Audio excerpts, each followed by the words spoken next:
Hi నా మీ పేరు? నా పేరు అమ్మన్ రావు, వెంకటగిరి మాది. ఓకే. ఈ 4.5 ఏళ్ళ జగన్ గారి పరిపాలన ఎలా ఉంది? పర్వాలేదు, మాకైతే బాగానే ఉన్నది. గత ప్రభుత్వంకి ఈ ప్రభుత్వంకి తేడా ఏమని అనిపించింది మీకు? చెప్పిన పనులు చేశాడు, మేనిఫెస్టోలో పెట్టిన పనులన్నీ చేశాడు, అదొకటి సాటిస్ఫాక్షన్. సంక్షేమ పథకాలు అవన్నీ అంతన్నాయి పేదలకి?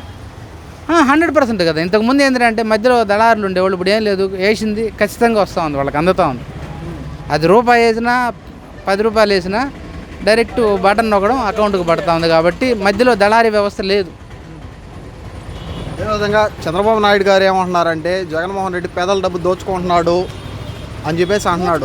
ఇప్పుడు వేసిన అకౌంట్లో పడతా ఉంది కదా, అకౌంట్లో అయితే ఫ్రాడ్ అకౌంట్లు, వాళ్ళ సొంత అకౌంట్లు అనేది లేదు. ప్రతి వాడికి ఆధార్ లింక్ అయ్యింది, అకౌంట్ వేలు ముద్దలు పడుతుంది, ఖచ్చితంగా పడుతుంది. కాబట్టి దాంట్లో ఫ్రాడ్ అంటూ ఏం జరగల మనకు తెలిసినంత వరకు.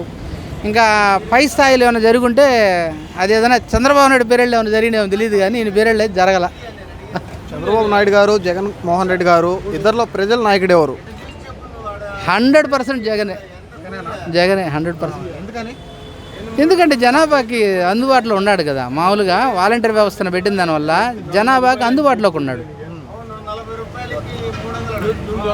ఈసారి వైసీపీని ఓడించేదానికి 3 పార్టీలు కలిసి వస్తున్నాయి కదా, ఆ పొత్తులపై మీ అభిప్రాయం ఏంటి?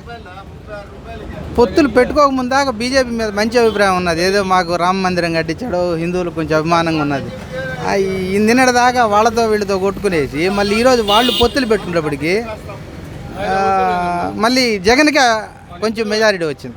దీనివల్ల జగన్ ఎలాగైనా ఓడిస్తాం అనేసి ఈసారి పవన్ కళ్యాణ్ చంద్రబాబు నాయుడు సవాల్ చేస్తున్నాడు, నిజమేనా? చెప్పాల్సిందే కానీ అవి మాత్రం జరగదని నమ్మకాలు లేవు. 100% అయితే మళ్ళీ జగనే రావచ్చు, కొద్ది సీట్లు తగ్గొచ్చు కానీ మళ్ళీ జగనే రావచ్చు.